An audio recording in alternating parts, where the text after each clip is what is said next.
এভাবেই বসেছিল আর কবরের দিকে তাকাইয়া জিকির করে কি জানি বলে আনমনে ভাবতে থাকে। আর একদিন তিনি কবরের পাশে বৈশা বালু দিয়া কি জানি বানায়, ঘর বানায়, আবার ভাঙ্গে। হারুনুর রশিদ ওই দিক দিয়ে যাচ্ছে, দেখলো বালুল এই কাজগুলো করতেছে। এখান থেকে নেমে গেল বালুল, ঘোড়ার থেকে নামলো, নাইমা দেখলো বালুল এই ঘর বানায় আর ভাঙ্গে, কবরের সামনে বসে কি জানি বলে। হারুনুর রশিদ হাসি দিয়া বললো, এই পাগল, কি করো এগুলো, পাগলামি করো কেন? হারুনুর রশিদ উনার সাথে মজা করতেন আর উনার কাছ থেকে আখিরাতের সবক নিতেন। বালুল বলল, আমি পাগল না, তুমি পাগল। সুবহানাল্লাহ। বাদশা রাগ করে না, বাদশা হাসি দিয়া বলে, আমি কেমনে পাগল? তুমি না কবরের কাছে বসে থাকো, তুমি কবরের সামনে বৈশা কি জানি বলতেছো, কি জানি বানাও আর ভাঙ্গ ঘরের মতন বানাও। বালুল বলে, আমি কবরের পাশে বৈশা মজা পাই, কারণ এখানে কবরে যারা আছে এরা হিংসা করতে পারে না, এরা শত্রুতা করতে পারে না, এরা ক্ষতি করতে পারে না, এরা বড় ভালো, এরা আমার প্রতিবেশী। সুবহানাল্লাহ। আর আমি মনে মনে ভাবি, যেই কবরের মধ্যে তোমার মতন, তুমি হারুনুর রশিদের মতন কত রাজা এই কবরের নিচে শোয়া। কোন বাদশা বেশি দিন বাদশাহীর চেয়ারে বসতে থাকতে পারে না, বসে থাকতে পারে না, একটা দিন কবরে যেতেই হয়। হারুনুর রশিদ অবাক হয়ে গেল ওনার কথা শুনে, বলল, বালুল বড় চমৎকার কথা বলেছ, আমাকে একটা কিছু বলো, তুমি কিছু একটা চাও, যা চাও তা দেব, খাবার লাগলে খাবার, ঘর লাগলে ঘর দেব। বালুল বলল, তোমার এই সমস্ত দুনিয়াবি জিনিস আমার কোনো প্রয়োজন নাই, আমার মাওলার জিকির আমার কাছে ভালো। সুবহানাল্লাহ। হারুনুর রশিদ বললেন, এরপর একটা কিছু চাও না? বালুল বলল, আমি যা চাই তুমি জীবনেও দিতে পারতা না, আমার মনে যে কথাগুলো উঠান আমার পরে জীবনে তুমি এগুলো সমাধান করতে পারতা না, আমার যেগুলো প্রয়োজন তোমার দ্বারা এগুলো সমাধান করা সম্ভব না, যদিও তুমি বাদশা হও। হারুনুর রশিদ বলে, এটা কোনো কথা হইল নাকি? আমি জামানার বাদশা, কত ক্ষমতা, কত সম্পদ, বলো কি লাগবে? বালুল বলল, তাইলে আমাকে এক নম্বরে আমার যে জিনিসটা লাগবে সেটা হইলো আমার হায়াত বাড়াইতে হবে, আমার হায়াতটা নূহ নবীর মতন 950 বছর, 1000 বছর বানাইয়া দে।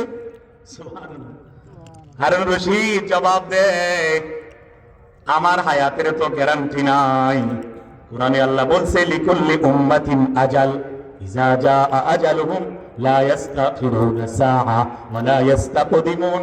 মৃত্যুর সময় নির্ধারিত 1 মিনিট আগেও হবে না, পরেও হবে না।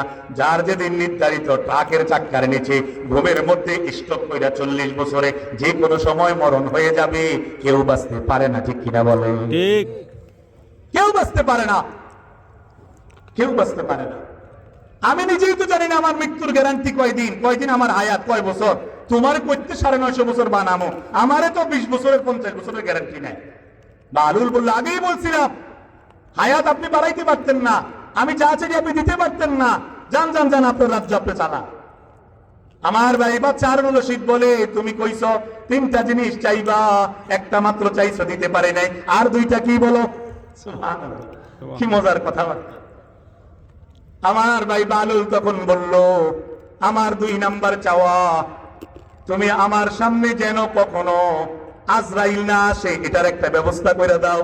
তুমি তো বাদশা, চাইলে কত কিছু করতে পারো, তাইলে এই ব্যবস্থা করো। আল্লাহকে বলো, আল্লাহ তাআলা যেন কখনো আমার কাছে মৃত্যুর ফেরেশতা না পাঠায়। বুঝতেছেন কথা?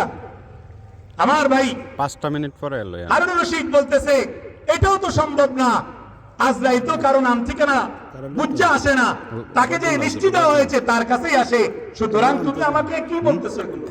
এটা তো পারতাম না। বালুল বলল, আমি জানি তুমি কিছুই পারতা না। এবার হারুনুর রশিদ বলে, আচ্ছা ঠিক আছে, শেষ জিনিসটা কি, শেষ চাওয়াটা কি? আমার ভাই বালুল এবার শেষ চাওয়াটা বললো, আমার শেষ চাওয়াটা হচ্ছে, তুমি আমাকে আজকে একটা কাগজের মধ্যে লিখে দাও, গ্যারান্টি দিয়ে দাও, একটা কার্ড দিয়ে দাও। তুমি তো কত মানুষকে রেশন দাও, খাদ্য দাও, কত খাবার দাও, কত গরিবকে সহযোগিতা করো। আমাকে একটা কার্ড দাও, যেই কার্ডের মধ্যে লেখা থাকবে বাহলুল নিশ্চিত জান্নাতি, বাহলুল কোনোদিনও জাহান্নামী হবে না, এমন একটা কার্ড লিখে দাও। হারুনুর রশিদ চোখের পানি ছেড়ে দিয়ে বলে, আমার নিজের জান্নাতের গ্যারান্টি নাই, তোমারে কেমনে গ্যারান্টি দিমু? বালুল, তোমার কথাগুলো বড় চমৎকার, তুমি আমার জন্য দোয়া কইরো, আমি আমার রাজ্যে চলে যাও। আমার ভাই হারুনুর রশিদ চলে গেল, আর বাহলুল আপন মনে হাসতে থাকলো। আবার কবর পারে বৈশা নিজের মতন কইরা জিকির করা শুরু করছে, আখিরাত নিয়ে ভাবতেছে, আল্লাহকে নিয়ে ডুবে আছে। আর আমরা সবাই দুনিয়ার প্রতিযোগিতায় লিপ্ত, আখিরাত নিয়ে কেউ ভাবি না। আমাদের দুনিয়াটাকে আমরা দিন দিন প্রতিদিন ঘুম থেকে উঠলেই ভাবি কিভাবে দুনিয়াটাকে আরো একটু সাজানো যায়, আরো কয়টা টাকা কেমনে বাড়ানো যায়। যে কোনো মূল্যে টাকা বাড়াইতে হবে, যে কোনো মূল্যে স্ত্রীর চাহিদা পূরণ করতে হবে, ছেলের চাহিদা পূরণ করতে হবে। ছেলে একটা মোটর সাইকেল চাইছে, ছেলে বিদেশ যাইতে চাইছে, ছেলের চাহিদা পূরণ করতে চাইয়া কিস্তির টাকা নিমু, সুদের টাকা নিমু, যে কোনো মূল্যে বিবিকে খুশি করতে হবে, বাচ্চাকে খুশি করতে হবে, তা না হলে আমার জিন্দগি চলবে না। বিবি বলছে বরফ থেকে পাশের বাড়ির মধ্যে দেখছি বড় একটা এলসিডি টিভি, বড় একটা রঙিন টিভি আমার ঘরে লাগবে, তা না হলে তোমার ভাত খাবো না। এই কথা মানতে যাইয়া কিস্তিতে টাকা নিয়া এত বড় এলসিডি টিভি আমরা লাগাই দেই, একবার আল্লাহর কথা ভাবি না।